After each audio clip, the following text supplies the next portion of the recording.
Hello friends, welcome to my channel. দেশ এবং দেশের বাইরে থেকে যারা আজকে আমার ভিডিওটি কন্টিনিউ করেছেন প্রত্যেককে gardener TRIPS with Kamal YouTube চ্যানেলে স্বাগতম। তো ফ্রেন্ডস, আজকে আমার ভিডিওর আলোচনার বিষয়বস্তু আম গাছের পরিচর্যা। এবং এটি কোনো সিজনাল আম নয়, এটি একটি 12 মাসি আম। সঠিকভাবে পরিচর্যাতে আপনার ছাদ বাগানে 12 মাসেই আম ধরতে পারে এই গাছটি। আর এটি অন্য কোনো প্রজাতি না, এটি বিখ্যাত একটি প্রজাতি, এটি হলো কাঠিমন। এই কাঠিমন প্রজাতিটি কত উন্নত একটি প্রজাতি এবং সুমিষ্টর দিক থেকে সবথেকে বেশি এগিয়ে, সেটা সমস্ত ছাদ বাগানিরাই অবগত আছে। তো ফ্রেন্ডস, আজকে আমার ভিডিওর আলোচনার বিষয়বস্তু মূলত এই কাঠিমন আম গাছের কী করে পরিচর্যা করতে হবে, পাশাপাশি এই কাটিমন আম গাছের কীভাবে ডালপালা বৃদ্ধি এবং কত বছর পরে গাছের ফুল ফল নেওয়া ঠিক হবে, সব নিয়ে থাকছে আজকের ভিডিওটি। তো ভিডিওটি মনোযোগ সহকারে ধৈর্য নিয়ে দেখতে থাকুন। ফ্রেন্ডস, সিজনাল আম গাছগুলোতে একটা নির্দিষ্ট সময়ে আম ধরে, কিন্তু কাটিমন এমন একটি প্রজাতির আম যেটি বছরে 3 থেকে 4 বার আম দিতে সক্ষম, যদি আপনার গাছটি উপযুক্ত পরিমাণ হয়। তো এই গাছটি কি করে উপযুক্ত পরিমাণ করবেন, কিভাবে ডালপালা বৃদ্ধি করবেন, কিভাবে ছাদ বাগানে থাকাকালীন গাছগুলোতে বুশি করবেন, তাই নিয়ে সমগ্র ভিডিওতে আলোচনা হবে। তো ফ্রেন্ডস, দেখুন, এই কাটিমন আম গাছের চারা যখন আপনি প্রাথমিক পর্যায়ে নিয়ে আসেন, তখন আপনার উচিত যে কোনো ছোট একটি পাত্রে রোপণ করা। এই ছোট পাত্রে রোপণ করার কারণ হচ্ছে গাছের আয়তন অনুযায়ী, গাছের উচ্চতা অনুযায়ী গাছের রোপণ করা উচিত, কারণ গাছের শিকড় গাছের সেই রকমভাবেই গাছকে মানিয়ে নিতে সাহায্য করে। ধীরে ধীরে গাছের উচ্চতা বেশি হলে, গাছের আয়তন বেশি হলে গাছকে নতুন পাত্র রিপোর্টিং করতে হয়। তো নতুন পাত্র রিপোর্টিং করার সঙ্গে সঙ্গে কিছু পরিমাণ খাবারও তো দিতে হয়।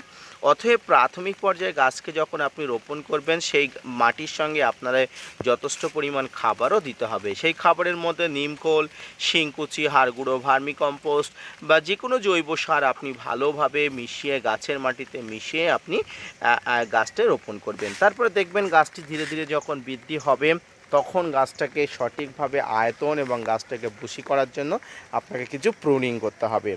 এই প্রুনিং করার একটা নির্দিষ্ট পদ্ধতি আছে। প্রুনিং একটা নির্দিষ্ট পদ্ধতিতে করতে হয়। আপনার গাছগুলোকে সঠিকভাবে বৃদ্ধি পাওয়ার জন্য, ডালপালাগুলোকে বুশি করার জন্য প্রুনিংটা একটা অপরিহার্য বিষয়। দেখুন ফ্রেন্ডস, এই একটি ডাল, অর্থাৎ এখানে এই যে একটা সিঙ্গেল স্টেপের আপনাদের একটু গাছের গোড়া থেকে দেখাই। দেখুন, এটা যখন নিয়ে এসেছিলাম একটা সিঙ্গেল স্টেপের ডাল ছিল। এখান থেকে আমি প্রুনিং করে দেওয়ার পরে আপনারা দেখতে পাচ্ছেন 4টি ডাল বেরিয়েছে।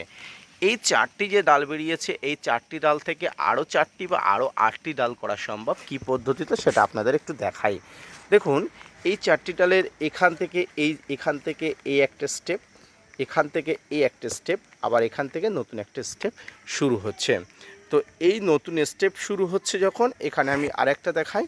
দেখুন, এখানেও একটা নতুন স্টেপ, এই একটা স্টেপ পর্যন্ত এসছে, এখান থেকে আবার নতুন স্টেপ এসছে। এইভাবে গাছের ডালপালাগুলোকে কিন্তু বৃদ্ধি করা যায়, প্রুনিং করতে হয়।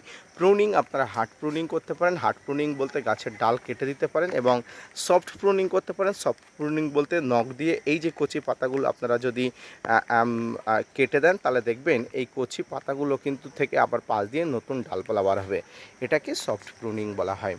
এবং আর একটা জিনিস আপনারা মনে রাখেন যে আপনারা সাধারণত আম গাছে বিভিন্ন ধরনের খাবার দিয়ে থাকেন বছরে 2 থেকে 3 মাস অন্তর অন্তরে, কিন্তু আপনাদের মনে রাখতে হবে এই কাঠিমন আম গাছ হচ্ছে সারা বছর আম দেওয়া একটি গাছ। আপনারা কিন্তু এতে মোটামুটি সারা বছরই খাবার দিয়ে যেতে হয় একটা নির্দিষ্ট সময় অন্তর অন্তর। কারণ সিজনাল আম গাছগুলোতে আমরা সাধারণত জানি বছরে যে সিজনে আম হয় তার আগে খাবার দিতে হয় গাছগুলোকে এনার্জি বাড়ানোর জন্য। কিন্তু মনে রাখবেন, এই কাঠিমন আম হচ্ছে এমন একটি আম যেটি সারা বছরে আম ধরে এবং সারা বছরে এর এনার্জি প্রয়োজন। তাই সঠিকভাবে 2 থেকে 3 মাস অন্তর অন্তর আপনার গাছে খাবার দিয়ে যাবেন। এই ভুলটা করবেন না, খাবারের অভাবজনিত কারণে কিন্তু গাছে ফুল ফল আসা কমে যায়। এক্ষেত্রে আরও একটা কথা আপনাদের অবশ্যই বলবো, সেটি হচ্ছে গাছ ছোট অবস্থায়, অর্থাৎ শিশু ঘাস থাকা অবস্থায় গাছটিতে কোনো ধরনের আপনারা ফুল নেবেন না। এর কারণ হচ্ছে, দেখুন, এই গাছটি একদম ছোট, মাত্র 6 থেকে 7 মাস একটি বয়সের একটি গাছ, 6 থেকে 7 মাস বয়সের গাছে যদি আপনি ফুল নিয়ে নেন তাহলে গাছটার কিন্তু ধারণ ক্ষমতা অনেকাংশে কম থাকে, গাছের ভেজিটেটিভ গ্রোথ অনেকাংশে কমে যাবে, পাশাপাশি গাছের এনার্জি লেভেল অনেকাংশে কম থাকে, ফুল ফল সেরকমভাবে ধরলেও কিন্তু অপুষ্টি হবে, অপুষ্টিজনিত রোগে পড়ে যাবে, পাশাপাশি আপনি হেল্পলেস হবেন।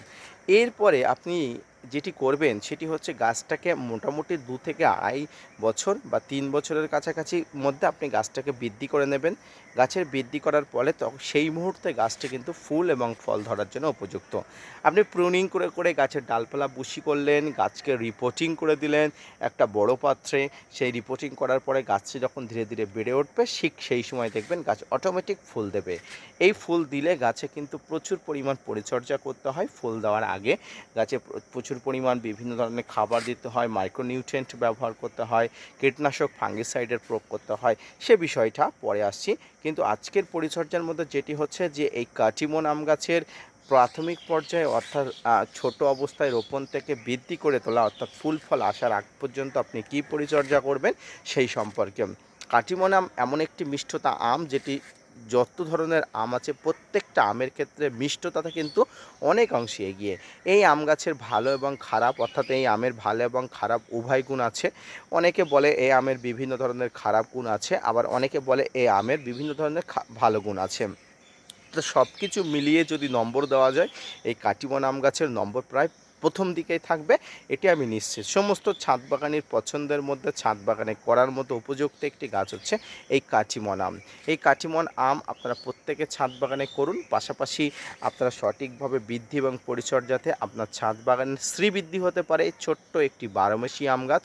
এই বারোমেশি আম গাছ যদি আপনার ছাদ বাগানে থাকে দেখবেন সারা বছর আপনার আমের অভাব হচ্ছে না, সুন্দর সুন্দর আম ঝুলে থাকছে ছোট্ট ছোট্ট গাছে। তো ফ্রেন্ডস, এইভাবে আপনার ছাদ বাগানের খাবার দেওয়া থেকে শুরু করে পরিচর্যা সামগ্রিকভাবে আপনার দৃষ্টি আকর্ষণ করতে হবে। আমি যেভাবে বললাম, গাছ যখন রোপণ করবেন মাটিতে বিভিন্ন পরিমাণ মিশ্র সার যেমন শিংকুচি, হাড়গুঁড়ো, ভার্মিকম্পোস্ট, এসওপি, যে কোনো ধরনের ফাঙ্গিসাইড একসঙ্গে দিয়ে গাছকে রোপণ করবেন। তারপর 2 থেকে 3 মাস অন্তর অন্তর ওই মিশ্র সারগুলো আপনারা ভালো করে ডিকম্পোস্ট করে 2 থেকে 3 মাস অন্তর অন্তর দিতে থাকবেন। কোনো সিজনাল আম গাছ নয়, সারা বছর আম ধরে, তাই আপনাকে পরিচর্যা সারা বছরই করতে হবে। এরপরে গাছটি বৃদ্ধি এবং আকার হলে গাছটিকে বড় একটি পাত্র রিপোর্টিং করে দেবেন। রিপোর্টিং করার পরে আপনাকে যেমনভাবে আপনি মিশ্র খাবার দিচ্ছিলেন ঠিক তেমনভাবে মিশ্র খাবার দিতে হবে। এইভাবে আপনারা সারা বছর পরিচর্যা করবেন। এর পাশাপাশি আপনাকে মাসে একবার করে ফাঙ্গিসাইড এবং কীটনাশক দিতে হবে। ফাঙ্গিসাইড এবং কীটনাশকের মধ্যে আপনার কাছে যে ধরনের ফাঙ্গিসাইড থাকবে আপনি দিতে পারেন। কীটনাশকের মধ্যে আপনার বিশেষত এই সময় যে সমস্যা হয় গাছের এই যে কচি পাতা আসে, এই কচি পাতা খাবার জন্য এক ধরনের পোকা আসে। এই পোকাগুলো গাছের কিন্তু এই যে পাতাগুলো কিন্তু গুলতি আকৃতি করে দেয়, তীরাকৃতি করে দেয়। এই ধরনের পোকাগুলোকে দূর করার জন্য আমি আপনাদের ব্যক্তিগতভাবে বলবো প্রোপেক্স সুপার বা সাইপারমেট্রিন গ্রুপের যে কোনো ধরনের কীটনাশক আপনারা 1 লিটার জলে নির্দিষ্ট পরিমাণ নিয়ে সঙ্গে ফাঙ্গিসাইড নিয়ে মাসে একবার করে স্প্রে করুন। এইভাবে পরিচর্যা করলে আপনার ছাদ বাগানে কাটিমন আম গাছে প্রচুর পরিমাণ ফলন পাবেন, গাছটি বুদ্ধি হবে, বুশি হবে, সামগ্রিকভাবে গাছটিতে আপনি প্রচুর পরিমাণ ফলন পাওয়ার জন্য উপযুক্ত করে তুলতে পারেন। তো ফ্রেন্ডস, আজকের ভিডিওটি এই পর্যন্ত।